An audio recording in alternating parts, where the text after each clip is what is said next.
ہے نا علامہ غامدی صاحب، ان کے شاگرد میرے کھاتے میں دیکھو ساری بات غامدی صاحب سے شروع کر کے غامدی صاحب میں ختم کرتے ہیں.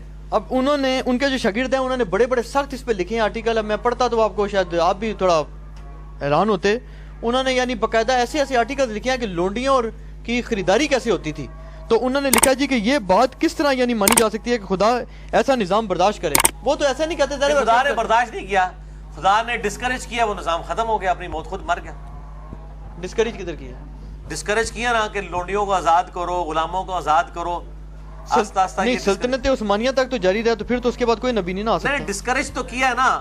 وہ سلطنت عثمانیہ کو ہم کو اسلامی حکومت تو نہیں سمجھتے، مسلمان حکومت تھی. ان کی دلائل ہمیں کو پیش اور اسلام پہ اعتراض تو یہ لوگ کرتے ہیں سب سے بڑا یہی. تو پھر ہم تو بھائی حضرت معاویہ رضی اللہ تعالیٰ عنہ ان کے بعد کسی بھی حکومت کو ڈیفینڈ کرنے کے لیے تیار نہیں ہے، سوائے جو اکا دکا کوئی صحیح ہے. نہیں حضرت معاویہ کیسے کیا تعلق ہے؟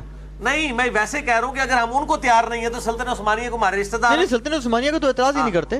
وہ تو کہتے ہیں جی اسلام میں لونڈی غلام کا تصور کیوں رکھا گیا؟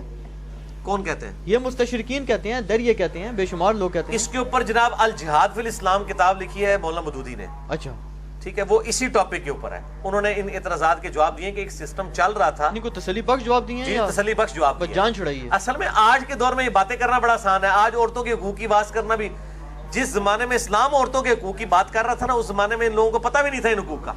علامہ وحید الدین خان صاحب نے کتاب لکھی ہے اسلام دور جدید کا خالق. اس کا انگلش میں ترجمہ ہو رہا ہے گاڈ ارائزز، خدا ابھرتا ہے. انہوں نے یہ ثابت کیا کہ رومن اور پرشین امپائر کو گرا کے صرف آپ کو صرف ایک حکومتیں گرنا نظر آ رہی ہیں نا. اس سے پہلے لوگوں نے بتوں کو سجدہ کرتے تھے، چاند سورج کو. اسلام نے ایسا ذہن کھولا کہ لوگ اپنے بادشاہوں کو بھی سجدہ نہیں کرتے تھے، ایک خدا کے ماننے والے ہو گئے. اس سے ذہن کھلا اور پھر ساری سائنٹیفک ترقی ہوئی ہے. اس دور جدید کا خالق اسلام ہے، ورنہ پہلے یہی یورپ کا معاشرہ تھا جو پس رہا تھا اس پورے سسٹم کے نیچے. اسلام نے سب سے پہلے رومن اور پرشین امپائر ان میں بھی سسٹم تھا. یہ ہاں وہ اس سے ورس تھا. یہ بغیرتی کی بات کرتے ہیں نا، یہ جب گورے جایا کرتے تھے نا تجارت پہ، یہ باقاعدہ لوہے کے انڈر ویئرز پہنا کے اپنی بیویوں کو جایا کرتے تھے، تالے لگا کے. اس لیول تک یہ لوگ اس معاملے میں غیرت کیا کرتے تھے کہ ہماری بیویاں جو ہے اس طرح کی شکار نہ ہو. اب ان کو کوئی فرق نہیں پڑتا. ایون آپ پاکستان بننے سے پہلے 20s کے اوائل کی 1901-2 کی فلمیں اگر آپ گوروں کی اٹھا کے دیکھ لیں، ان میں آپ کو عورتوں کے لباس پورے پورے نظر آئیں گے. یہ اسکرٹ شرٹ تو ابھی شروع ہے، ٹھیک ہے نا. تو یہ مطلب آج ہم جس دور میں بیٹھے ہوئے نا، ہم اس دور کے اعتبار سے اس کو دیکھ رہے ہوتے ہیں. آپ اس سسٹم کو دیکھیں جس میں ہزاروں بیویاں لوگ رکھتے ہیں، باپ مر جاتا ہے، اس کی بیویوں کو بڑا بیٹا اپنی منقوہ بنا لیتا ہے. اس سسٹم میں اسلام آ کے بغاوت کرتا ہے اور کہتا ہے یہ نہیں کرنا حرام ہے، ماں کا یہ رتبہ ہے، یہ ہے.